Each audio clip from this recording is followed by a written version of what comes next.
तुमने ना मेरी जिंदगी खराब कर रखी है। शॉपिंग पे ले जाने को बोलूं तो वहाँ पे भी नहीं ले जाते हो। अभी 2-3 दिन पहले तो तुमने शॉपिंग करी थी, अब कितनी शॉपिंग करोगी? तुम रहने दो, कुछ भी नहीं करते हो तुम मेरे लिए। ना सही से मेकअप करवा पाती हूँ, ना पार्लर जा पाती हूँ। मेरी तो जिंदगी बर्बाद हो गई है तुमसे शादी करके। महीने का लाखों का खर्चा है तुम्हारे मेकअप का, पार्लर का, शॉपिंग का। बात करती हो कि 1 रुपया खर्च नहीं करता तुम पे। कैसी बात कर रही हो यार? हाँ तो इतना तो बनता ही है, इतनी बड़ी फैमिली से आई हूँ मैं। मैडम आपकी सीट पूरी। ठीक है, जा यहाँ से। तुम्हें पता भी है हमारे बेटे का महीने का खर्चा कितना जाता है? कितना खर्चा जाता है? 70 से 80 हजार रुपए। एक बार उस लड़की की ओर देखो, दिन भर दुकान में काम कर रही है। क्या उसका हक नहीं है पढ़ने का? हाँ तो तुम्हें पता है ना एजुकेशन कितनी महंगी है आजकल के जमाने में, और हम जैसे लोग ही अफोर्ड कर पाएंगे, वो लोग थोड़ी। तभी तो नहीं पढ़ रही होगी वो। अगर हम जैसे लोग अपने फालतू के खर्चों पर कंट्रोल कर लेना तो ऐसे बच्चे पढ़ सकेंगे। इन लोगों की जिंदगी में भी पढ़ाई आ सकेगी, ये लोग भी पढ़ पाएंगे। क्या फालतू बातों पे ध्यान लगा रहे हो? छोड़ो इन सब बातों को। तुम चलो मेरे साथ। कहाँ? अरे बोला ना चलो यार, सवाल करती हो बस। आओ। नमस्कार आंटी जी। नमस्ते मालिक आप अपनी बेटी को पढ़ाते नहीं हो क्या, जो यहाँ पे काम करवा रहे हो? साहब। अपने बच्चे को पढ़ाना कौन नहीं चाहता, पर इतनी हैसियत ही नहीं है कि इसको स्कूल भेज सकूं। लेकिन आपने कभी सोचा है कि अगर ये यही सब कुछ करती रही तो इसका फ्यूचर क्या होगा? साहब मैं इसे इसलिए नहीं पढ़ाती हूँ कि यहाँ पर ये थोड़ी मदद करवा देती है। मुझसे अकेले से काम होता नहीं है ना, और फिर आगे चल के इसको भी तो यही काम संभालना है ना। आंटी जी मेरी एक बात हमेशा ध्यान रखना, अगर पूरे परिवार में भी कोई एक इंसान पढ़ लेता है ना तो उस परिवार की आने वाली पीढ़ी की जिंदगी सुधर जाती है। देखिए साहब, अगर मेरी हैसियत होती तो मैं इसे ज़रूर पढ़ाती, क्योंकि मुझे भी पता है कि पढ़ लिख कर ये अफसर बन सकती है और हमारा भविष्य बदल सकती है, पर मैं नहीं पढ़ा सकती। आप अपनी बेटी को पढ़ाना चाहते हो ना? साहब चाहने से क्या होता है, होगा तो नहीं। तो ठीक है, फिर आप टेंशन मत लीजिए, इसे मैं पढ़ाऊंगा। इसकी पढ़ाई लिखाई का खर्चा मैं दूंगा। लेकिन साहब मैं तो आपको जानती भी नहीं हूँ, तो आप इतना बड़ा एहसान क्यों करोगे? आप ये समझ लीजिएगा कि इस लड़की का बड़ा भाई इसके लिए सब कुछ कर रहा है। बहन इधर आ, पढ़ेगी? जी भैया। तू चल मेरे साथ, आंटी जी शाम को मिलते हैं। आओ बेटा। और शेखर,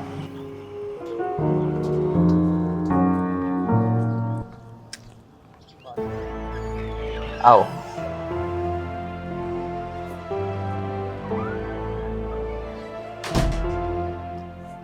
भैया आपका घर तो बहुत अच्छा है। थैंक यू बेटा, थैंक यू सो मच। अच्छा आप ना अभी थोड़ी देर वेट करो, मेरे को थोड़ा सा काम है। काम फिनिश करने के बाद हम शॉपिंग पे चलेंगे।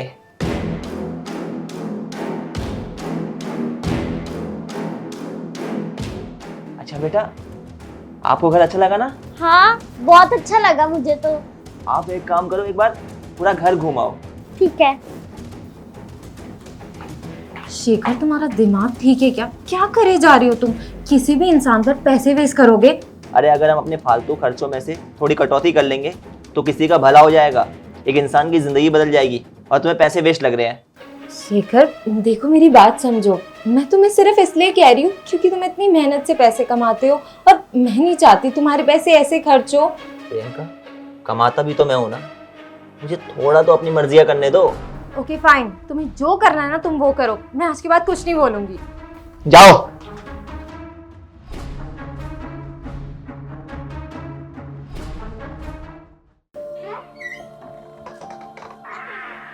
अरे शेखर जी आप कैसे हैं? मैं अच्छा हूँ सर, आप बताएं आप कैसे हैं? आज कैसे आना हुआ यहाँ पे?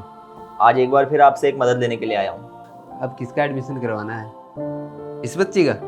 जी सर, इसे ही पढ़ाना है, लेकिन सबसे बड़ी दिक्कत ये है कि इसके पिताजी नहीं है और माँ के पास भी कोई इतना बड़ा काम नहीं है कि बहुत ज़्यादा पैसे हो। इसकी पढ़ाई का खर्चा मैं उठाऊंगा, इसलिए सर आपसे रिक्वेस्ट है कि हर सब्जेक्ट की अलग अलग फीस मत दीजिएगा, एक ही सब्जेक्ट की फीस में इसे सारे सब्जेक्ट पढ़ा दीजिएगा।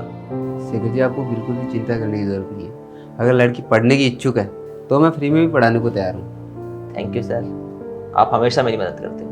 और आप लोगों की मदद करते हो, इसलिए मैं आपको थैंक यू बोलता हूँ। आपको टेंशन लेने की जरूरत नहीं है, कल से भेज देना इसे। Thank you sir, thank you so much. बेटा कल से आपको यहीं आना है पढ़ने के लिए। ठीक है। चलो। तो कहाँ थे हम?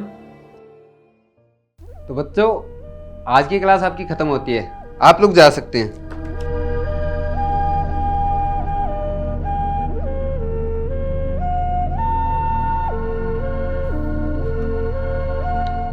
क्या हुआ, तुम नहीं जा रही हो? नहीं सर, इतने टाइम बाद तो मौका मिला है पढ़ने का, अभी और पढ़ने दो ना। ठीक है, पढ़ो तुम। और हाँ, कहीं न्यूमेरिकल में कोई दिक्कत हो ना तो पूछ लेना मुझसे।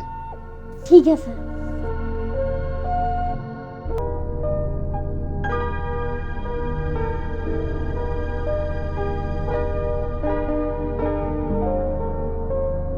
आठ बज गए, मम्मी घर पे वेट कर रही होगी मेरा। अब चली जाती हूँ, कल पढ़ूंगी।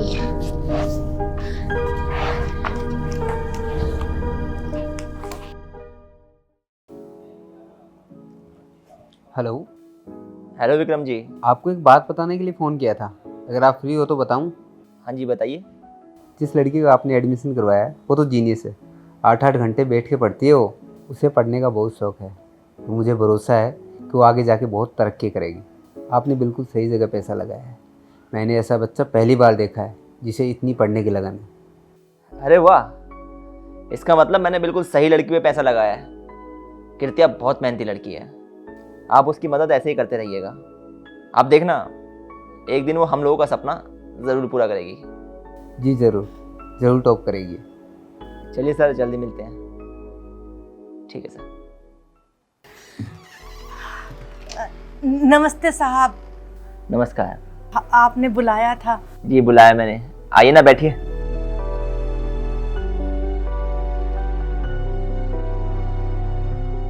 जी साहब बताइए। अब मैं क्या बताऊं, आप खुद ही देख लीजिए। ये लीजिए, पढ़िए इसे।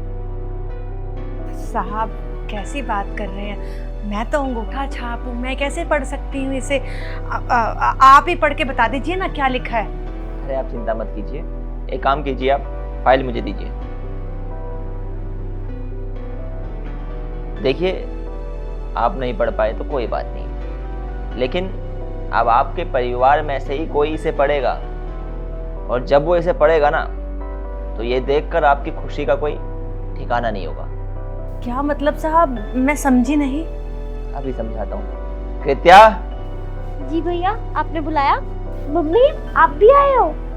जब जब बेटा तुझे यूनिफॉर्म में देखती हूँ ना तो बहुत अच्छा लगता है, बहुत सुंदर लग रही है मेरी बेटी। ये लो बेटा, मम्मा को पढ़ के बताओ। We are delighted to inform you that Kritya Sharma, student of our school, has been awarded with scholarship for her further studies. Thank you. अरे बिटिया, तू तो फराटेदार इंग्लिश बोल रही है बेटा। साहब ये क्या बोल रही है, मुझे समझ में नहीं आ रहा है, आप बताइए ना। इसका मतलब ये हुआ कि आपकी बच्ची कृत्या पढ़ने में बहुत होशियार है, इसके बहुत अच्छे नंबर आए हैं और स्कूल वालों ने इसे स्कॉलरशिप दी है। मतलब इसकी आगे की पढ़ाई अब स्कूल वाले फ्री में करवाएंगे। आपके कहने का मतलब है साहब कि मेरी बेटी वो सब कुछ पढ़ पाएगी और मुझे पैसा देने की भी जरूरत नहीं है। साहब ये सब ना आपकी बदौलत ही हो पाया। अगर आप मेरी बिटिया को नहीं लेकर आते ना तो आज वो पराठेदार इंग्लिश नहीं बोल पाती। ये सब आप दोनों की वजह से ही हुआ है। मैंने कुछ नहीं किया आंटी जी, जो कुछ भी किया है इसने किया है। वो क्या है ना आंटी जी, बचपन से ही इसने आपको मेहनत करते हुए देखा है। इसने देखा है कि किस तरह से इसकी माँ को कष्ट उठाने पड़ते थे। एक दिन मैंने इससे पूछा, बेटा तो पढ़ना क्यों चाहती है? तो पता है इसने क्या जवाब दिया? इसने मुझे जवाब दिया कि मैं पढ़ना इसलिए चाहती हूँ ताकि मैं अपनी मम्मी के सारे दुखों को दूर कर दूं, उन्हें एक आराम की जिंदगी दूं। इस उम्र में इतने नेक विचार, जब विचार इतने नेक होते ना आंटी जी, तो बच्चा सफलता की ओर अपने आप ही बढ़ चलता है, क्योंकि वो सफलता अपनी माँ को सुख देने के लिए प्राप्त करना चाहता है। मैंने कुछ नहीं किया आंटी जी, जो कुछ भी किया है इसने किया है, इसकी मेहनत ने किया है। आंटी जी अभी आराम से पढ़ पाएगी। आप लोगों को कोई टेंशन लेने की ज़रूरत नहीं है। आपकी ज़िंदगी बदलने वाली है आपकी बेटी। तो धन्यवाद साहब, आप लोगों का एहसान ना मैं जिंदगी भर नहीं चुका पाऊंगी। आना बेटा, अपनी मम्मी के गले लग। कैसी है तू? तो यार सबसे पहले तो आप लोग ये बताएं कि क्या आपने कभी अपनी पुरानी किताबें किसी गरीब बच्चे को दी हैं? दी हैं तो बहुत बढ़िया, नहीं दी तो आज के बाद से दीजिएगा। ऐसे में क्या होगा कि जो गरीब बच्चे होते हैं जिनके पास पैसे नहीं हैं किताबें खरीदने के लिए, वो पढ़ सकेंगे। कहानी का मेन उद्देश्य यही है कि हमें अपने फालतू खर्चों में कटौती करके उन लोगों की मदद करनी चाहिए जो सच में ज़रूरतमंद है। क्योंकि देखिए, फालतू खर्चों में कटौती करने पर हमें तो कोई फर्क नहीं पड़ेगा, लेकिन किसी की पूरी ज़िंदगी बदल जाएगी। किसी की क्या, किसी के पूरे परिवार की पूरी ज़िंदगी बदल जाएगी। वीडियो पसंद आई हो, वीडियो का मैसेज पसंद आया हो तो हमें सपोर्ट करें। मिलते हैं आप सभी लोगों से जल्द एक नई वीडियो में एक नई स्टोरी के साथ।